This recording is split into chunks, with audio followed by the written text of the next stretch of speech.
Just a quick disclaimer before the interview begins. This video was shot on the 14th of September prior to the announcement of Phase 3 restrictions in Dublin, and all restrictions at the time of recording were adhered to. Thank you for your patience and enjoy.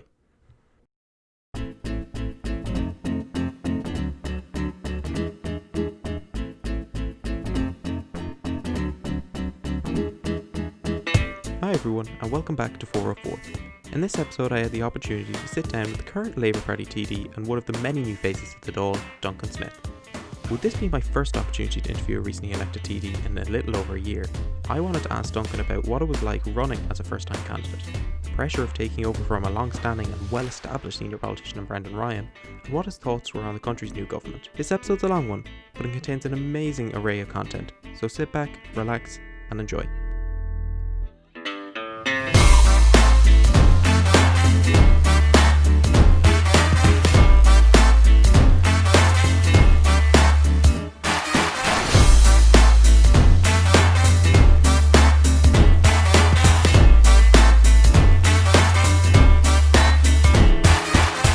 Thanks a million for sitting down and standing with us, Duncan. No problem. It's great for you to take a bit of time out of your day as well to talk to me. First of all, I want to talk about, just before we get into all the politics and Labour and everything aside, if somebody didn't know who you are, how would you describe maybe yourself and your core values? My personality, or are we talking core political values? Core values of just in life in general. I think I'm a committed person. I think there's a bit of a kind of grumpy contrarian to me as well, but I'm loyal and I'm committed, and I think I like dealing common sense as well. But yeah, like that would be kind of like maybe core personality traits. But in terms of how that transfers to my political life and the values, I do. For me, what inspired me to get involved was kind of trying to stick up for the underdog. I feel Ireland generally always feels like an underdog, and there's a lot of people out there, a lot of groups out there that need a voice, that need assistance. And when I decided to get involved in politics, I didn't know it would take me on this road to where I am now, but once I started, I felt I was on the right road and I was doing what I should be doing. And I feel when I can give voice or help people, that kind of commitment and that loyalty and that bit of contrarian, grumpy element to me, I think actually helps in terms of getting the work done. So you joined Labour back in 2008. I did. And then became a councillor subsequently in 2014. Yeah. So you've really seen the party in its highest highs and even some of its lowest lows. Yes, yeah. I suppose I joined just after the economic collapse, just after the bank guarantee around that time. So I just bought, with my partner, now wife, we just bought our house down in Swords. And we're just going on with our lives, and then everything happened, and I just felt very vulnerable, and I just felt I needed to do something. And I've said this before, at this stage a number of times, but that was the spark that inspired me to go from being someone who talked about politics, was interested in it, had my own views, to actually getting involved, actually stepping over that precipice and actually signing on the dotted line and joining a political party. Yeah. Well, there's a big difference between, first of all, joining a party and then deciding you're going to run for council, or as you did then later on for the Oireachtas. But how did you first of all come to the decision that you thought, okay, well, I'm going to run for council? Because it's not an easy decision to make, stepping from a private life as a member of a party then out to the public life. There was a number of considerations that were happening at the time. We'd started to plummet in popularity and things were getting very, very difficult for us. And it was obvious to me that we were going to be losing a lot of seats in 2014. And that said, in terms of where I lived, people my age, I didn't feel that we were being represented in kind of Swords, where I ran in the local elections in 2014. And I lived and continue to live in the north end of Swords, very young population, young families. And I never felt that we got the attention that we needed from the council, and that voice wasn't heard. So I was inspired just by my day-to-day life in terms of what I felt we needed in terms of infrastructure. And there was a great campaign, a Swords Needs Playground campaign, which was not organised by me or anything like that, but I saw what could be done when people of my own age, of my own area, really got together and fought for community infrastructure. And I've that combined with, I felt the Labour Party needed to put forward new faces, that people will support someone new if they're genuine and if they're putting themselves forward with passion. and I think just about got that balance right, and I got the 9 to 9 seats with a few votes to spare.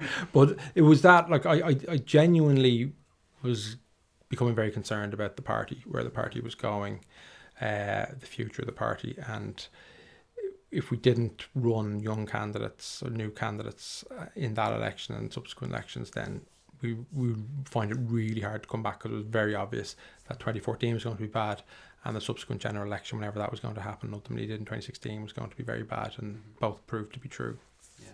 Well, you're obviously one of the new TDs in the Dáil this term, and I have to bring it up, you know, the recent poll numbers have put Labour on 3% recently from the most recent Red C poll. And you talk about, you know, the party needs to kind of almost reimagine itself to bring more younger voices in. Do you feel that the recent poll numbers have reflected all the work you've been putting in, or? No, they haven't, and they continue to be really disappointing. And anyone who says they're not disappointing, or they don't make you angry or sad or anything, is lying. Like, it really is disheartening, because, like, we are doing a lot of things right behind the scenes at the moment. You know, we've had new staff come in, and I think, you know, since the general election, I think we've been very vocal on issues. I think we're on the right side of issues. I think we've pushed stuff, like, personally, like, I did a lot of work on the face masks issue and getting that back on the agenda. So real stuff that has had a tangible impact. And, you know, I'm feeling when I'm talking to people, or when people are contacting the office, or even through family and friends, that there is a positive feeling out there more towards Labour now, that they're saying things like, I don't know, in fairness, you're out all the time, or you're very good on that, or, you know, so Kelly did this, or, you know, like, so that sense that we're doing something better is definitely out there, you know, but it's not coming up in the polls, and that's bitterly disappointing. And I'm not going to gloss over that, you know, and there's only so long that can continue, because, you know, the first election I ran in 2014, we got 6% nationally. You know, I got 4.9% locally. So, like, I've always run when our polls have been desperate. You know, but you know, it's something that needs to change, needs to improve, hopefully as soon as possible. But we are doing a lot of things, I think, right, and I think if we continue to do them, I don't think they'll stay that way forever, because I do think the Irish people, when they do see, whether it's an individual or a party or a group, doing well, and, you know, and doing things with conviction, and if that matches their views, I think the support will hopefully start to come back to some degree. Fingal has always been kind of a sort of a stronghold for Labour, in a sense, like, they've always had encouraged elected representation for, I think, the guts of 30 years. And obviously Brendan Ryan, before you, was a long-standing member of the Dáil for around 8 years as well. Is it, now, I only ask this in the sense because I interviewed Noel Rock last year, and he's obviously at the time, he was only recently coming into Dublin North West. I think it had been first Fine Gael candidate since the 1970s. Yeah. And he talked a little bit about how it's always very daunting to know whether you'll keep your seat, especially in an area that, you know, you're the third seat coming in, and it's always kind of fighting it. And you, in the most recent general election, got in on the fifth seat, which is obviously nothing to scoff at. But do you ever look at the polls and get worried that maybe that will have an impact come if there was another general election, say, in the next few months or the next year or whatever, that you may lose the seat? First of all, if I could just say, just on Noel Rock there, I'm good pals with Noel. We grew up in the same area, that we didn't know each other, but we both worked in Leinster House at the same time, and then we both ran in 2014 at the same time, and we think we were the only councillors who were elected in 2014 who were new councillors, and we had two incumbents from our same party running in our wards, and we got in. And I on a personal level, was very sorry to see Noel lose a seat this year, because my parents still live in Dublin North West, and every time I go down, there'd be another leaflet through the door from him. And regardless of politics and ideology, and I don't share an awful lot of Noel's politics, there's no denying that he was an incredibly hard worker and thoroughly good guy, and I generally wish him all the best. Your question, do I worry I'm going to keep my seat because of the polls? Of course you worry, of course. But, you know, you just have to keep going. As I said, we've been operating here with brutal national poll figures for, when I say here in Dublin Fingal, for the last, 7 years, 2012, 2013, when things started going downhill from a polling point of view for the Labour Party. But we've always delivered above our national poll figures in Fingal for since the mid-80s. And people will see that when Sean Ryan broke through and got a seat in 1989. The reason Sean Ryan got a seat in 1989 is because he worked very hard as a councillor with another group of councillors through the 80s in the area. So we built that platform up. And what we always have had since then is a really strong group of councillors.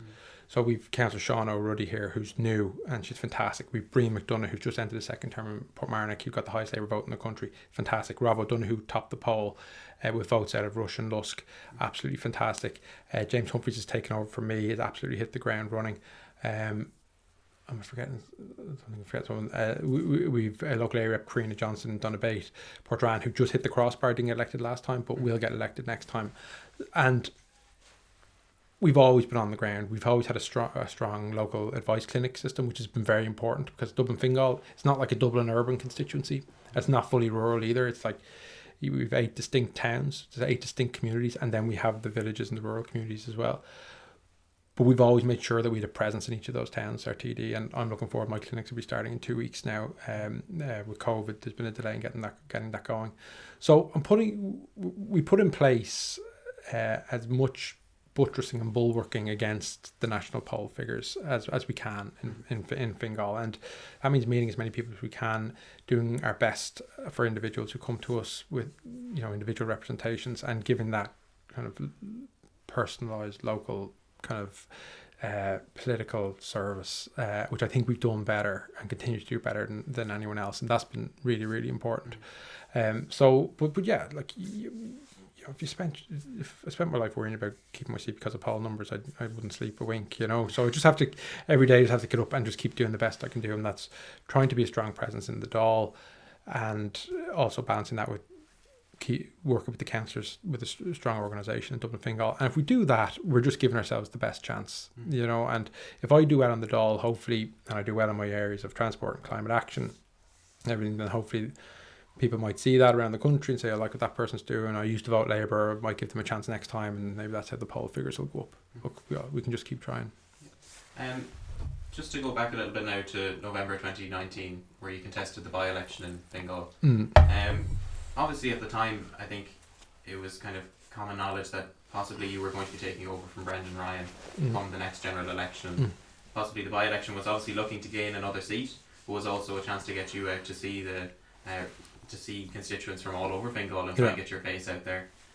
But just walk me through a little bit about how did the whole decision making around you taking over from Brendan come? Was it more he wanted to step back from political life, or was it more Labour put forward yourself and asked Brendan if he'd be okay with it? No, it was actually neither of those things, actually. And thanks for the question. It's a good question, and I'm glad to have a chance to answer it, because Brendan's been magnificent through this. And if people knew how Brendan acted over the last number of years, but particularly the last year, it's a template for how many TDs across all parties should be acting or can act, in terms of encouraging younger people not only to run for the council, but also when to make that decision if they feel that it's a time in their life where they need to move on, but also we have to keep a seat and then also back someone new. There's a huge amount of responsibility on Brendan. Brendan kept his seat in 2016.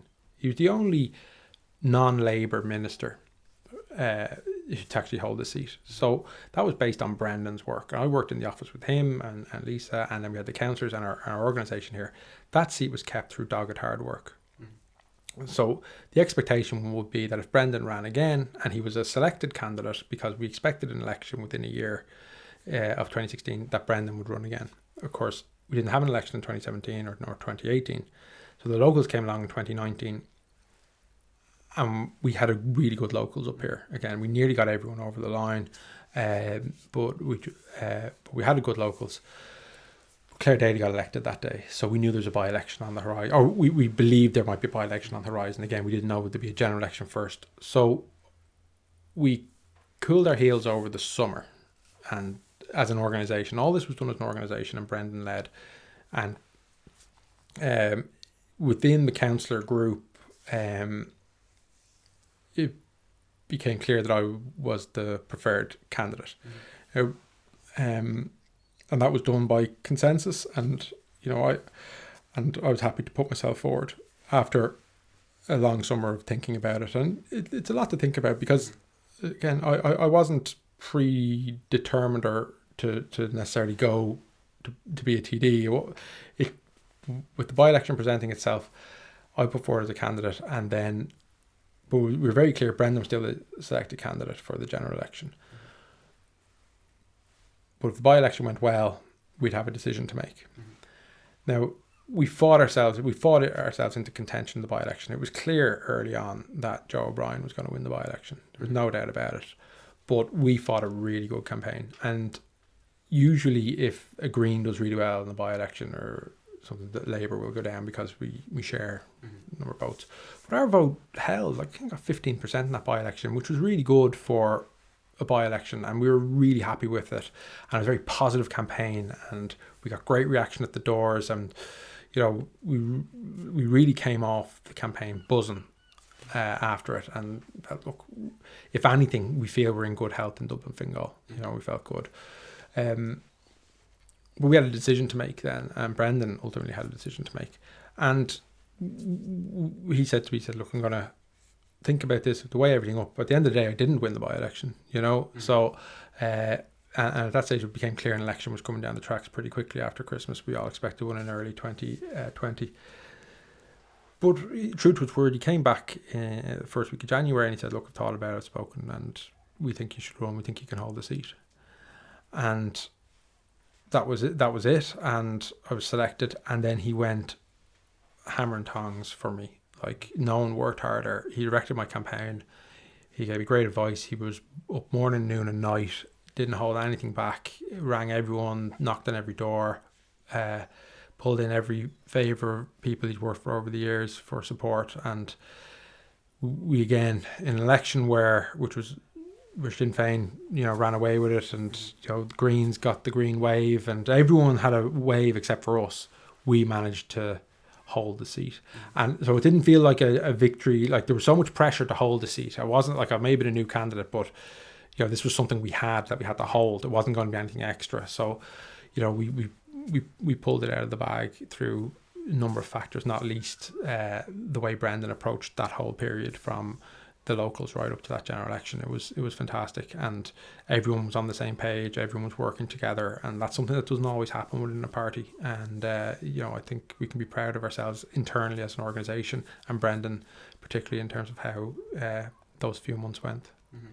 Because certainly in Fingal, at least before the general election was called, I think it was fairly obvious that at least the two guarantees of people who were going to get seats was Darragh O'Brien and Joe O'Brien, because he won the by-election. And nobody, I suppose obviously a lot of people probably saw the Sinn Féin wave coming if they had all voted for Sinn Féin. But that was also kind of out of the blue. So that it was really down to those last two seats, both between yourself and Alan Farrell. And even there was slight contention as to whether Alan might hold his seat because Fine Gael's vote had been declining in the area. But can you describe a little bit, because obviously it was really tight anyways at the end between for the fifth seat. So was it more a sense of, did you find yourself celebrating that you got the seat, or was it more relief that you'd held on to it, as you were saying? It was relief. It was 100% relief.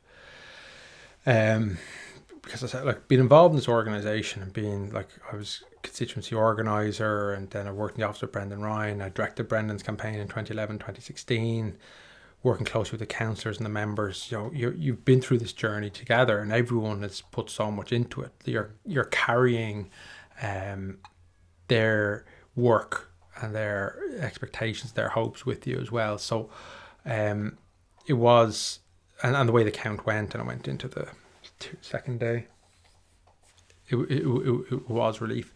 There was also I had stuff going on in my personal life at the time. My best friend had fallen very ill a couple of days before the election, and then he subsequently passed away about a week later.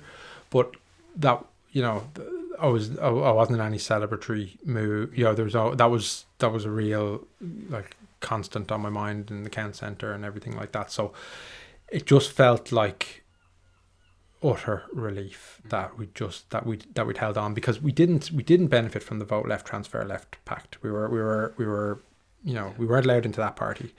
You know, we don't have we didn't have any kind of wave of our own, distinct wave or anything like that. So we got elected on the fact that we got our first preferences. Like, that's what got us elected.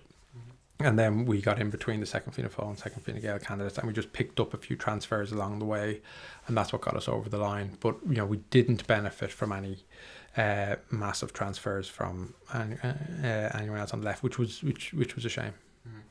Even after you got elected, like, Labour had a very busy few weeks after that, because Brendan Howland subsequently stepped down as Labour leader, and you were one of the 2 TDs, I believe, was to nominate Alan Kelly. Yeah. How describe maybe what was the atmosphere like with Labour at that time? Did you all know that Brendan was going to step down, or was it a complete shock? No, I didn't have time to catch breath to even think about it. It was so quick. I suppose in hindsight it might have looked obvious that Brendan would have stepped down, but it just seemed to happen at breakneck speed. Like, I went in that day to Leinster House to, I think it was to sign the register or whatever it was. It was very soon after, and we had a parliamentary party meeting, and then Brendan just announced it there and then we were over in Buswell's half an hour later for a press conference for him to announce that he was stepping down. So it was absolutely, as I mentioned, I had other things going on where my head was at. Yeah. So it wasn't shock and kind of disbelief, and I was personally a bit detached from it as well. I think because I was new, if there were any conversations going on or anything, I wasn't part of them, so I had no inkling that it was going to happen. And I was very disappointed. I feel Brendan Howland, I think history within the party will judge him very well, because he did an awful lot of things to steady the ship. And we had a very good local elections last year, which kind of goes underreported. We sent out 36 sitting councillors. We came back with 57. Like, we got an awful lot of councillors elected. We got a lot of new councillors elected. Like, Brendan was a big part of making sure we were organisationally sound for that. We had a decent by-election. Like, I did well, John Maher did well in Cork, George Lawler did well in Wexford. So we felt we were actually in good shape going into the general election, and it just didn't happen for us. I think the way things happened with the way the election, we may talk about that, we just didn't catch a thread in that, and turned out to be a difficult election for us. But I think, and Brendan, for me personally, working in the office with Brendan Ryan, I when we were in government, I didn't see Brendan Howland because he was a minister, but I got to see him up close over the last number of years and see how hard he worked, to see how committed he was to the party. And with Brendan, no matter what the public perception of him is, no matter what anyone says about him, I've never met someone who's more committed to the Labour Party, and it was the Labour Party first, before, and getting the Labour Party back to health. That was his sole political motivation over the last 4 years, and he put his heart and soul into it, and I feel he got a bit unlucky more than anything else with the result of the general election. It certainly wasn't a reflection, I don't think, on his work or his commitment to the party. So look, when he left, then it was decision time, and there was a feeling that we had to move quickly with a leadership contest in some fashion. We couldn't delay that. You need to get things going, because we can't spend too long without a leader. And things just seemed to take on momentum of their own after that. Because it was really, I remember at the time when it was all announced, at least from an outsider's perspective, it kind of just came up 1 week and then you didn't hear about it for a couple of weeks, and then it was back in the news again. But at the time, it really could have been, like, there was numerous names from the Parliamentary Party going about who might go for it. I know at the time it was rumoured that Jed Nash might go for it, and there was obviously Odhrán and Alan Kelly were the two. I think it was always assumed Alan was going to go for it. 100%. Well, he made no secret that he wanted it in 2016, and then look, a couple of times during that last term, he'd made a few shots across the bows of the leadership as well, which wasn't a great thing to do. But he had always said he wanted to be leader, and it was obviously he was going to put himself forward. Yeah. And how do you think, since Alan has become the leader of Labour, how do you think his impact has shown in the progress of Labour as itself? Well, if we're judging progress in terms of polls, which you mentioned, like, obviously our polling is still the same, but there's certainly new energy about us. Like, there's no denying that. I mean, everyone is firing on all cylinders in the Parliamentary Party. Like, Aon has been fantastic on education from the Leaving Cert right through. It's just been fantastic.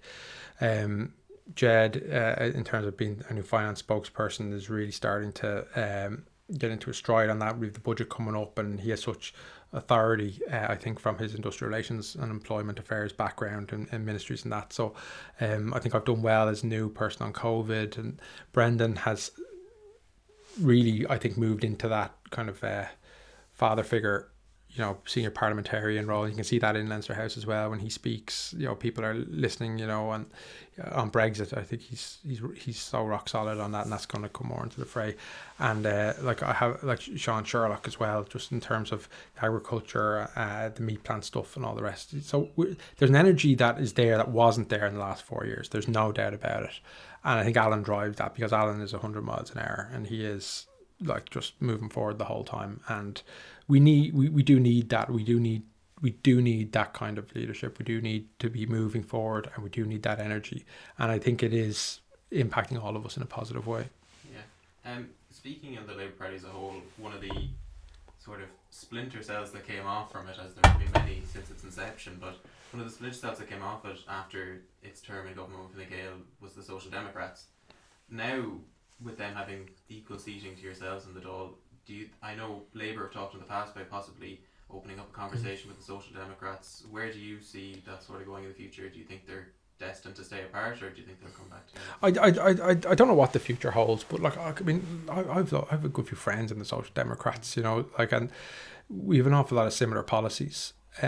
So on a policy by policy basis, we should be working together, and we do work together, and I think that's a good thing. And I grew up, I think the first person I ever voted for was Roisin Shortall. She was my local TD. So but to be fair to the Social Democrats, they're there are people who joined that Social Democrats, including one of their first leaders, who had no relationship with the Labour Party. So we have to be fair to them as well in terms of their identity and how they've evolved over their 5 years in existence as well. And I think it can annoy both of us that when it comes to the media after every poll, it's why don't they merge? So there was mergers in the past. I mean, the merger of Democratic Left into the Labour Party in the 90s is a world away from the situation that exists at the moment between Labour and the Social Democrats. I think the media like to stoke kind of personal rivalries and personal enmities and all this kind of stuff between the two.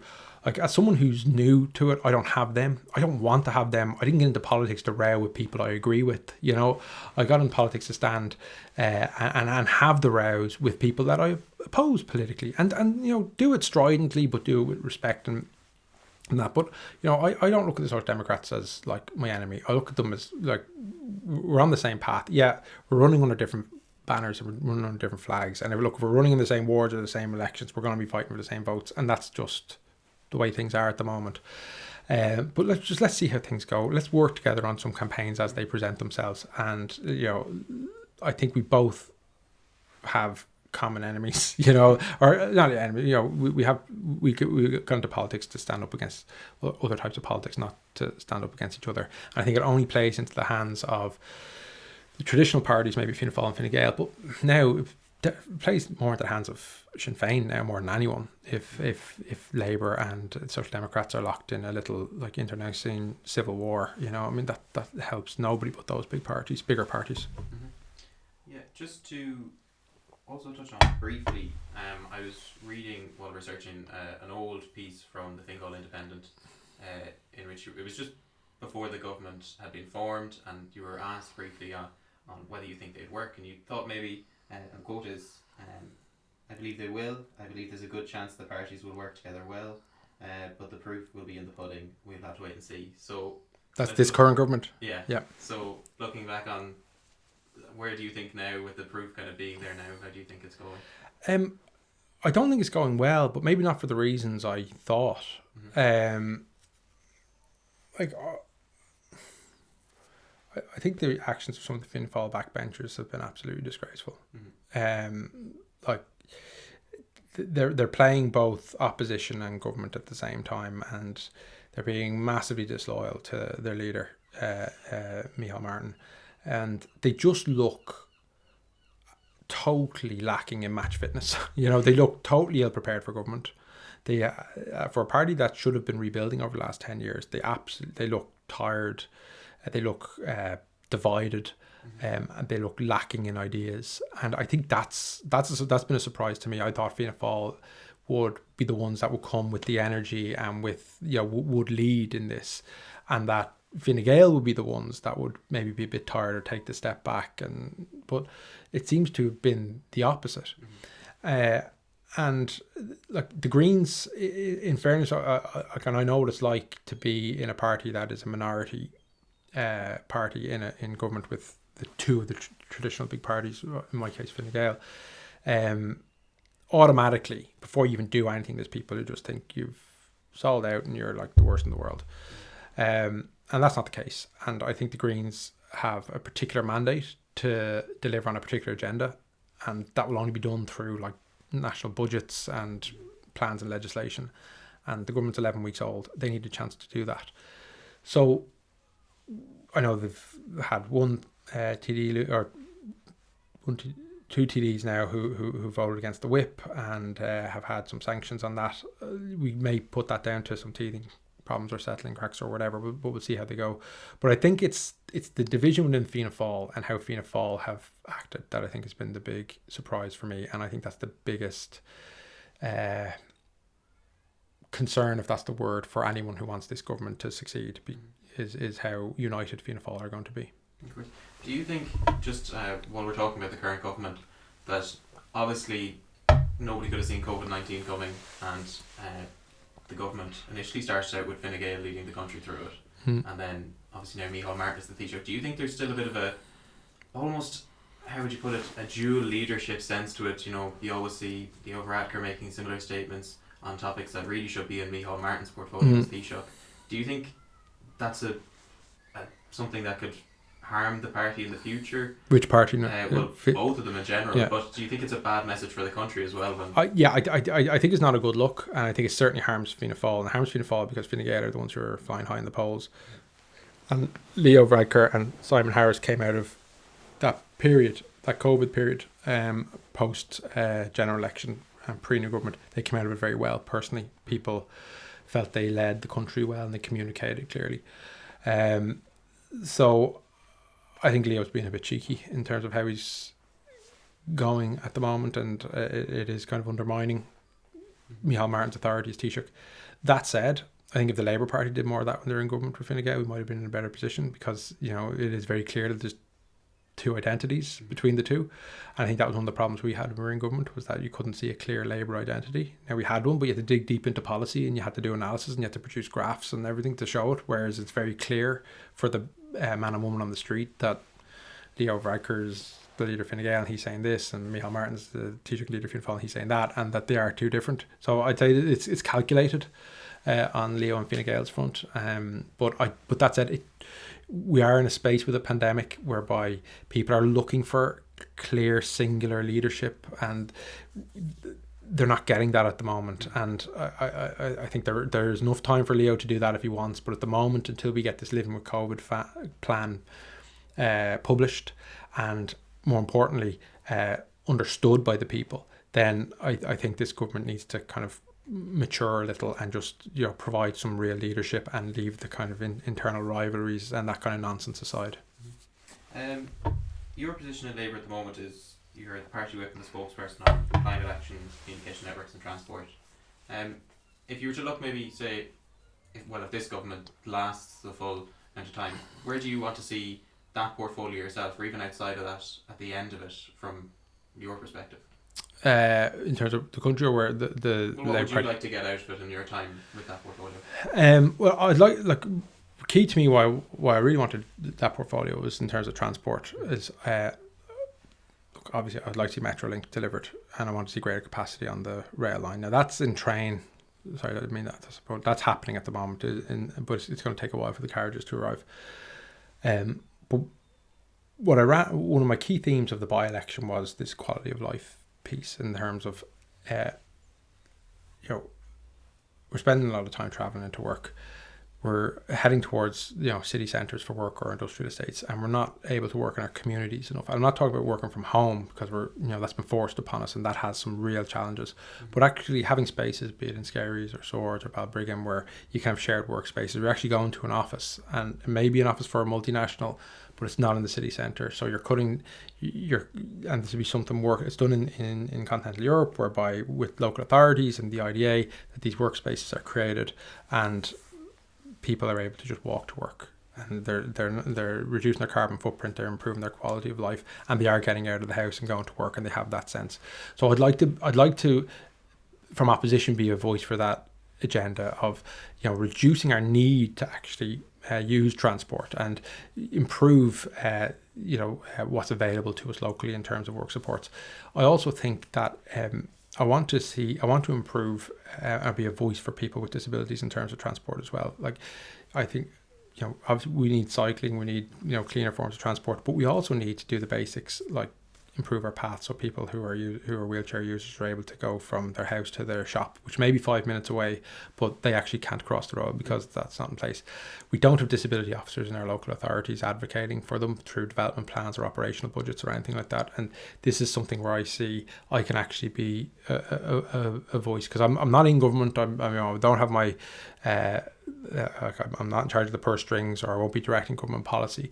But from opposition, whilst holding the government to account on those big things, if I can really push those agendas forward, I think I'll be pretty happy with myself. I'm still reading myself into the climate change agenda. To be honest, I'm meeting with an awful lot of groups and doing an awful lot of reading, and I'm not there yet, being perfectly honest with you, in terms of having expertise or real authority on the issue. But it is fascinating. It is where we need to go, and spent 2 meetings today on it as well, just trying to meet groups. So yeah, there's an awful lot to do. If you were to write my title out, it's about that long. I'm also whip of the party, so there's an awful lot of work to do, but it's brilliant, and I'm really enjoying it, and I have a real hunger for it, and I'm just absorbing as much as I can at the moment. I suppose my final question then is, and this is a question I always like to ask, but I phrase it really poorly every time, is you're obviously quite new to politics in the Dáil, but let's say 100, 150 years down the line, when both of us are gone, how would you like people to remember you? Oh God, I